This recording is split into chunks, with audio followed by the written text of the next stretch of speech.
has been described as the age of the nuclear bomb. At the same time, that very act has made a new form of energy possible, too, nuclear fuel. The age perhaps the most exciting man's ever known, some would say, the most terrifying yet most challenging. And I think one of the most perceptive observers of the scene is the British economist, sociologist, Lady Barbara Ward Jackson. I know the theme in one of her books, The Rich Nations and the Poor Nations, was Book of the Month Club in 1962. Nationalism and Ideology, Spaceship Earth, even that title, Book of the Month Club of this year. Lady Jackson, where do we begin? We seem to be challenged from every corner of the world, it would seem. Oh, I think we begin with going round the world with the astronaut twice in 2.5 hours. That's about what it takes to get round a village. And I think that if we can begin to think about our planet as being at about the same scale as a village, then at least we'll have started at the right point. And that is my point of departure. You've simply got to find ways of having a human community which is at least as mutual, as responsible, and as perceptive of other needs as a good village society, because that is where we are. So this would call for an overwhelming reappraisal of our values. It need not be an agonizing reappraisal, as the late Secretary of State once. It's not so much a reappraisal of our values, because I think some of them are pretty damn good.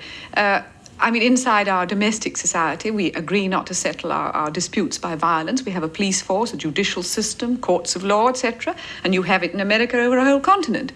Secondly, we do accept the general welfare. We do give taxation. We do give fringe benefits. We do raise up the capacity of the poor to help themselves continuously. This is part of our ethos. And thirdly, we do have an open society where we respect other people's points of view. So our values aren't bad. But the trouble is the moment they get to a frontier, they all stop dead. So the transmutation that we need is simply to extend to humanity what we feel for our nation. That's it. So then we come to this matter of border. We come to this concept of nation and the world today. And as you say, the world, two men just spanned it, and others have, and the Soviets, the Americans both do it. Yes. Now then, we have nations and we have borders. Well, I think we've got to reduce them. The concept of the frontier, the concept of the border, ought to be no more than Cook County. In other words, you always have some devolution of function. You go from national government to the state level, to the city level, to the ward level, and at the basic level of all, you've got the family. In other words, we're perfectly used to living at different levels of organization with different functions. But heavens, when we get to the question of our planetary society, suddenly we have nothing. I've described it as a sort of enormous physical giant with not even a pinhead at the top. And I think that is the danger of our finally exploding the whole system. Because one thing you can't do, you cannot live close together in a society which is not much bigger than a village and have no organs of authority, no organs of police, no organs of justice, and above all, no genuine long-term policy of solidarity. You use the phrase planetary society and a world no bigger than a village, and the lack of this feeling of solidarity. Yeah. So we come now to the challenge of our time. Well, that is to learn, and surely the people who've got to learn first are the people who are rich enough to learn. In other words, resources are above all a means of action. They're a freedom. And if you've got, as we've got now in the Atlantic world, a bunch of nations whose gross national product, whose total resources last year reached $1,000 million. Now, America's increase in wealth since Christmas is of the order of $17,000 million, and that is half the entire national income of the Indians. In other words, you add in 3 months half of what the Indians have over the whole field, as it were. Now, if that kind of wealth doesn't create obligation, then this world will not only blow up, it'll deserve to. And I feel that the analogy here is our 19th century society, where you had a small group of very wealthy families, and if we'd gone on with that society, it would have blown up too, just the way it did in Russia.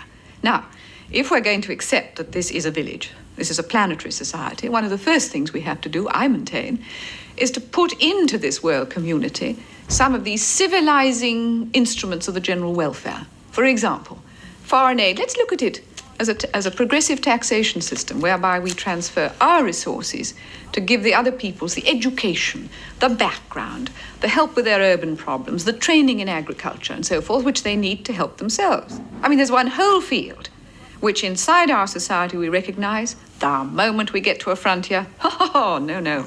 Then, of course, it's irrelevant. This is the gap. So the question of the have and the have-not nations is a question of more than it's not charity at all. This is wrong. It's a question of enlightened self-interest, that for us to survive, there must no longer be have-not nations. Yes, I would say that it's enlightened self-interest for a number of reasons. First, as Secretary McNamara pointed out brilliantly at Montreal, if you do a strict computer-type correlation between incidents likely to lead to war and desperate poverty, you find it's a 1-1 relationship. In other words, this is the biggest cause of trouble. Let's be quite clear about that. Just as on the whole, you don't have the police having to chase up outbreaks in wealthy suburbs. On the whole, not. This is a factor of poverty. So, number one, we don't want these disputes. Number two, and here is another aspect of self-interest, our productive capacity is growing so enormously that now we have to sop it up as to $120,000 million a year on arms. Well, how about thinking of these people in terms of markets? How would it be if 2/3 of the human race could consume a little? Wouldn't that be of enormous interest to our 2/3 that goes to bed hungry now, you mean? Yeah. And not only hungry, they can't wear enough, they can't dress enough, they haven't got tools, they haven't got implements, they certainly haven't got motor cars. This is an enormous market. But thirdly, for heaven's sake, I maintain that in our Western society, at least on crucial occasions, we've acted also from principle. That we've not been afraid to say this is a moral issue and we're going to do it because it's right. And this, I think, is the unique factor in our society, actually. I don't think any other society has had quite this passionate feeling for social justice. And we get it from our Jewish roots. We get it from those fine, angry old prophets who just got up and said, the Lord will blast you if you go on grinding down the faces of the poor. It's a unique voice. Well, you mean there's a God of vengeance at work here, then? A God of judgment, I would say. And vengeance is the wrong word. No, it's a God of judgment insofar as this is part of the moral law of society. That the rich will not be generous, they will be destroyed. Since you've spoken of a Judaic ethic, there's also a Puritan ethic involved with it. May call for reappraisal, let me use that word.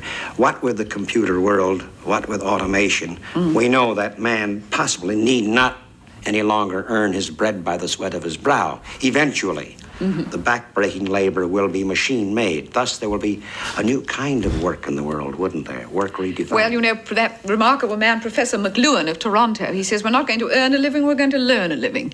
In other words, one of the things that is possibly in the future of the human race is being a learning society, an educating society in which people expect to go on having their intellectual capacities stretched, their capacities increased, their artistic and physical capacities increased as perfectly normal. I mean, now you go into a factory for 8 hours and press a button and produce a button, but then you could conceive that one of the things that you were going to do was to be in a play play acting group or in an orchestra. I mean, the work's no different, except the one is so much better than the other.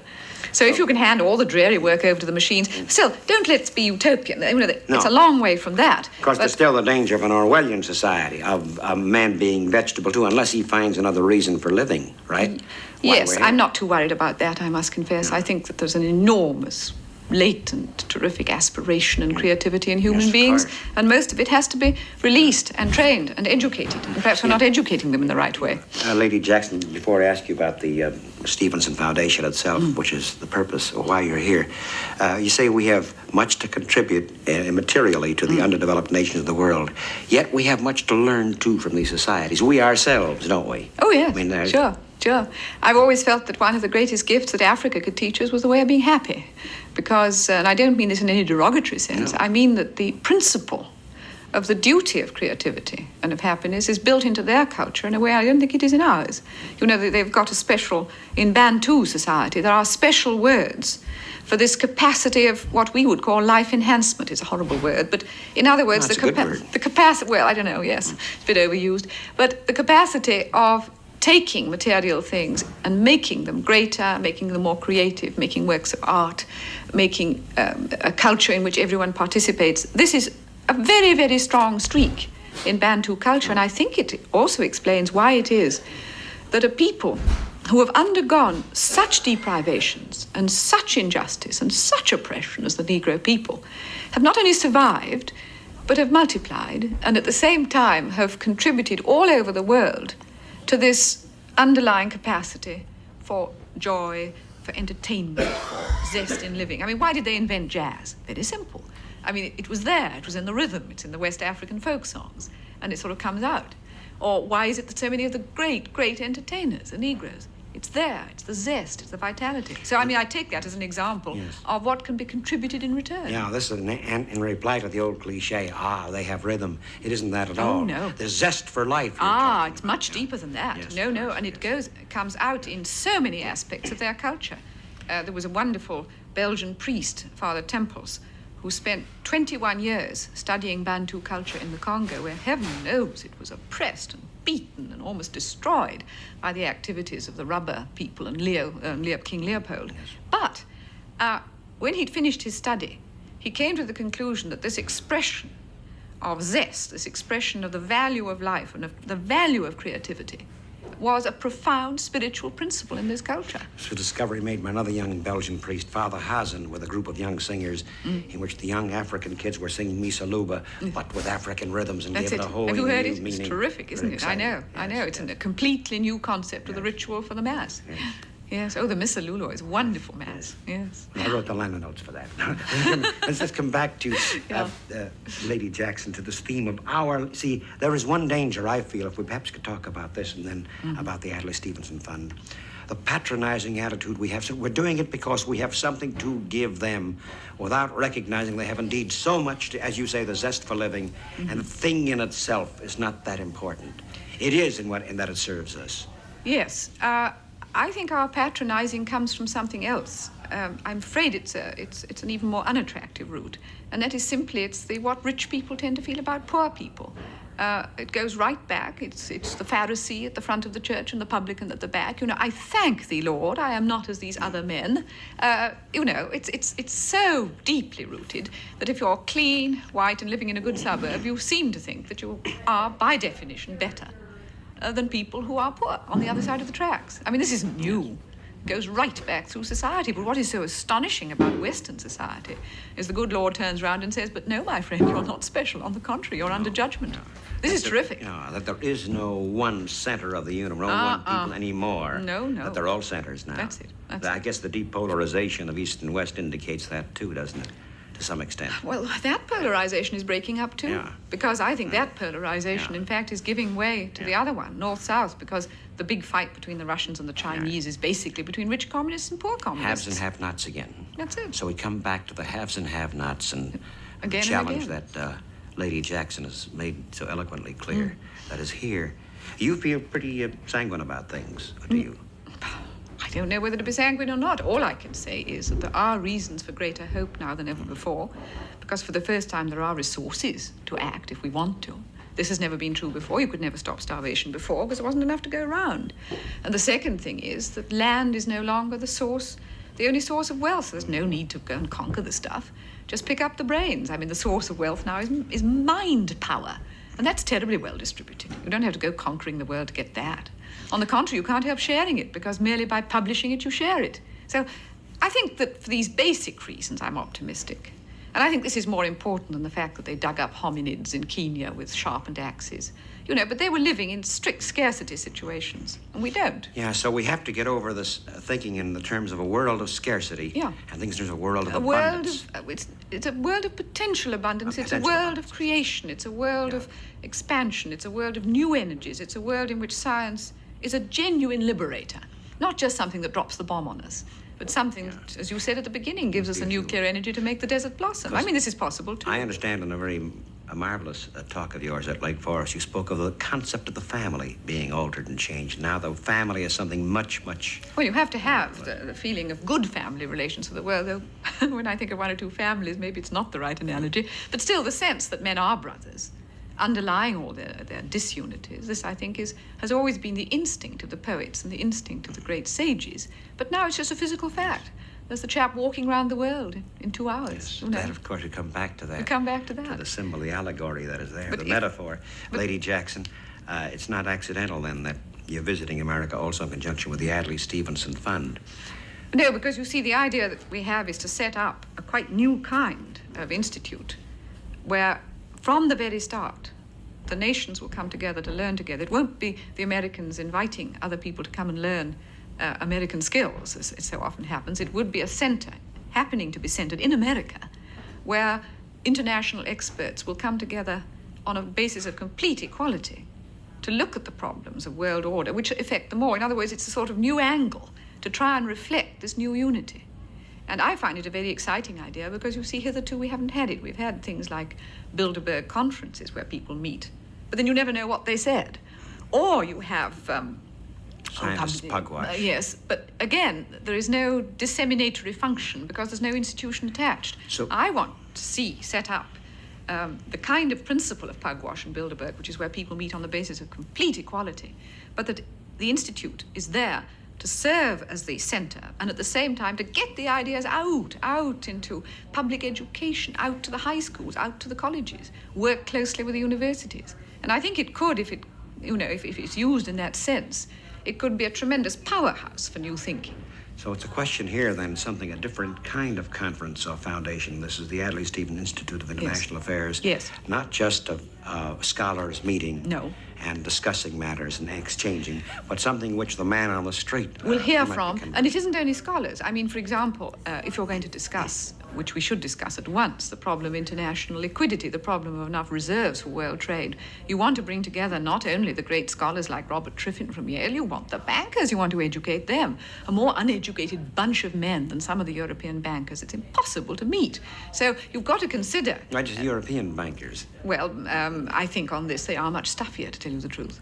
Yeah. No, I think American bankers are far more alert on question of liquidity than the European ones. It's the gnomes of Zurich that are the trouble. Gnomes of Zurich? Yes, quite apart from peasants like de Gaulle who like biting gold and putting it under the mattress. There are others. But you need this as an educating function at every level. So experts from business, experts from politics, and experts from the academic world meeting as equals with their opposite numbers.